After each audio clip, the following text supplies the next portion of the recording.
Hello my friends, it's that time again, time for another review, and this time it is my most eagerly anticipated game of the year, Callisto Protocol. You better love me again.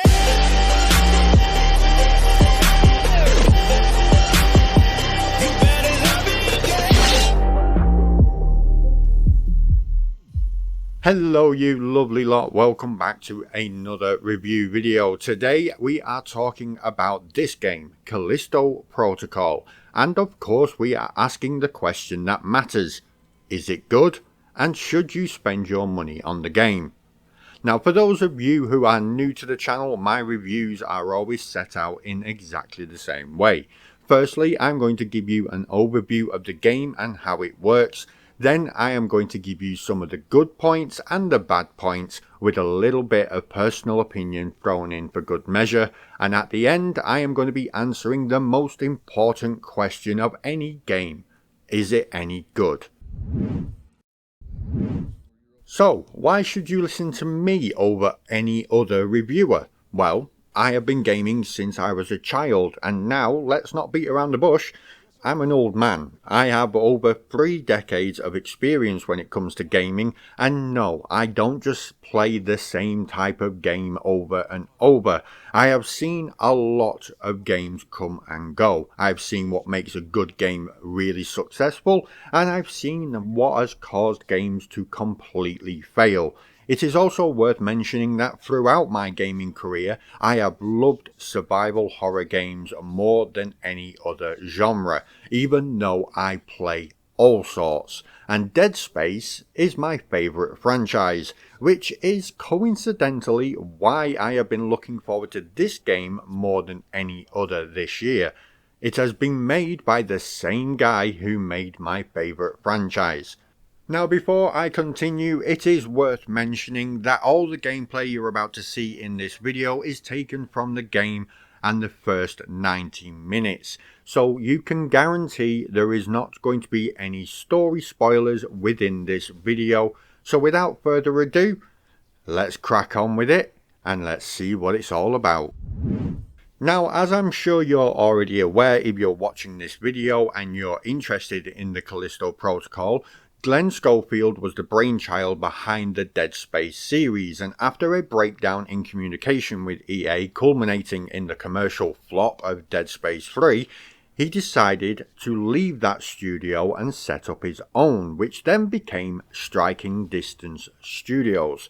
Callisto Protocol is now the result of the first project from that development studio, and at the very start of this game you can see why he has stated that it is going to be the spiritual successor of Dead Space.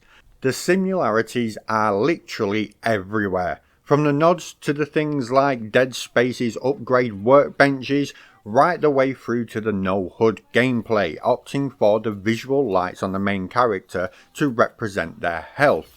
This all helps with the immersion of the game. In Dead Space, a game that people, including myself, will clearly draw a comparison to, Isaac Clarke was the engineer trapped aboard the Ishimura ship, and all hell breaks loose. And then people start killing each other, brought on because of a marker being removed from a nearby planet. Blood, guts and deadly monsters ensue. In Callisto Protocol, you play as Jacob Lee, captain of a cargo spaceship ferrying cargo between Europa and Callisto.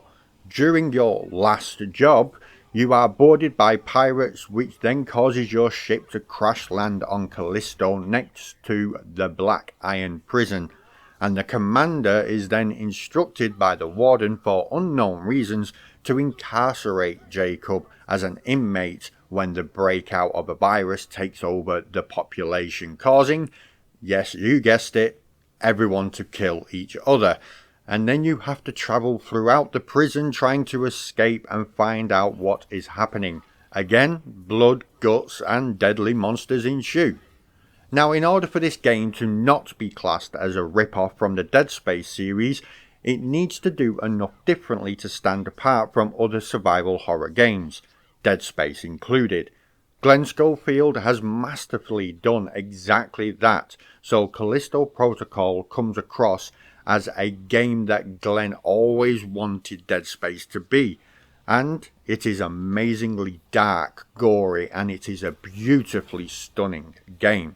So how does it work? Well, in Callisto Protocol, guns are used but not as your primary way of killing enemies, and instead as your secondary.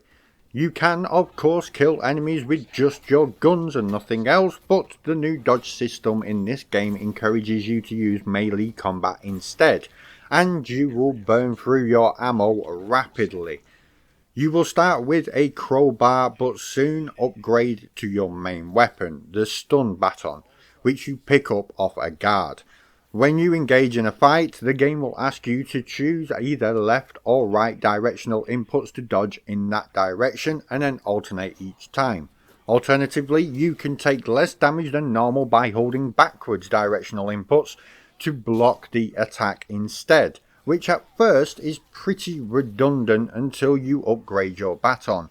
After you dodge backwards or you block the attack, it will leave the enemy open to knock them to the floor. That starts off a high damage combo. After successful dodges, you will counter with your baton to do damage. Some enemies will take 1, 2 or 3 swings at you before giving you an opening to do damage, and as you progress, you gain your first gun, which essentially grants you 1 extra hit to the end of your combo, which shoots off an enemy's limb, like their head or an arm. After all, an enemy can't take as many swings at you if they've only got 1 arm, can they? Later, you will also pick up an anti-gravity glove, which allows you to drag or launch objects and or enemies. This is akin to the status that you used in Dead Space and can be used to launch enemies into meat grinders, propeller blades, off a high ledge, or simply impale them on spiked walls and things like that. Now, of course, as you progress, you will pick up credits and items that can be sold at any of the many shop stations found throughout the prison. Here you can purchase ammo, health, or upgrade your gear, from giving yourself a strong swing to go in addition to your standard quick swing, right the way through to increasing your baton and weapon damage, or just bigger gun mags, giving you additional hits on your combo, etc, etc. Pretty standard stuff. And that is basically it, my friends. As you progress further, you will get more weapons of varying types, but for the most part, combining your stun baton, your guns, and your glove will be enough to deal with any enemy that you will come in contact with. So, what are the pros and cons?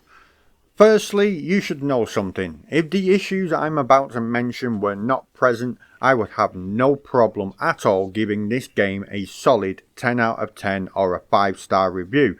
But there are issues currently, and because of this I have to remain impartial and give you the brutal truth. The reason for this is because I do not want you lovely lot going out there spending all your hard-earned money on the basis of this video, playing the game, and then coming back to me saying, well, I would have never spent that money if I knew, but you didn't tell me. I have a responsibility as a reviewer to be completely transparent and honest with my views, so here they are. The story on its own is different enough to be original, but it's far from being unique. It is crafted beautifully and will keep you engaged. The game will make you want to know why the hell all of this has happened and why all hell has broken loose, and that is testament to the writers and the acting too. The visuals from the locations right the way through to the lighting are absolutely amazing.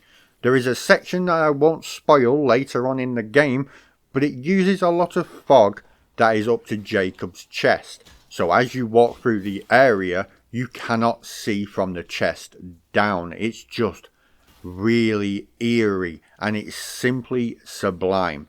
All of the set pieces that happen are also brilliantly well thought out and executed. All of this and more will help to engross the player in a world of Callisto and the Black Iron Prison expertly. I also have to mention that I know some people will likely not be a fan of the new dodge system, and the fact that most of the combat is melee based, with guns being a secondary weapon instead, but I happen to think that this system just succeeds in making you feel very claustrophobic, which is exactly what is needed for games like this. The combat is very intense and the jump scares are aplenty, so you can be certain there will be enough situations designed to put you on the back foot and maybe even panic. Unfortunately, at launch there was a lot of issues, and even though most of them have been fixed now, the game is still not perfect. Stuttering has been the biggest and major problem for me. At certain times, usually at the worst possible time during a fight, I was having stuttering so bad that I could not defend, so I died. With the season pass for this game still yet to come, including a permadeath mode, this stuttering issue needs to be gone sooner rather than later. The gun select is also very awkward too. In this game you have to select your quick select, which isn't very quick, cycle up and down to your desired weapon, and then OK it before the 2-second animation starts. This takes around 5 to 6 seconds, and in the middle of a battle, that's a lifetime. The guns all seem pretty similar too, none of them differing too much from the last. Lastly, the game is very linear for most of it, with not many places that allow you to wander off and explore. Sometimes you will get a fork in the road and you can go left or right, and one will take you to a secret area and the other one will continue the story. And at that point you'll get past a little door that you cannot go back through. So once you go past it, you cannot go back to that secret area and check out what's there. There is not much in the way of exploration. So that brings me to the question though, is it any good? Well, the quick answer is a resounding yes. Glenn did an amazing job with his team and have realised their vision for this type of game. And I am very eager to see what's in store with the season pass. But is it worth the full price of £70 or $70? That one, not sure about. Genuinely not sure about it. If you're a big survival horror fan, then it's going to be an easy yes from me, but if you just like to dip into survival horror now and again because you quite enjoy them, but that's about it, then I think maybe you should save your money and wait to see if the price drops in a future sale. For me, personally, I absolutely adore this game, and I genuinely believe it is something very special indeed. You have to put it into perspective. Think of Days Gone. The game itself was absolutely amazing, but they lost a lot of players early on because of the state that the game was in when it released. It is like the Dead Space game that Glenn and his team always wanted to make, and that became Callisto Protocol. But they couldn't make that game because their hands were tied, and now with the freedom of being their own boss, they are not restricted, so the passion that they have for this genre has been completely on show, and I love it to death. Pun intended. So, what do you think? Did you get this game on release, or have you been waiting to gauge people's reactions before parting with your cash like a sensible person that I am not? Let me know in the comments, because I would love to hear your thoughts on the game. Like and subscribe for more reviews and gameplays, and you can find my socials in the description. But until next time, I'm going to bid you all a fond farewell, and I will hopefully see you in the next one. Thanks for watching.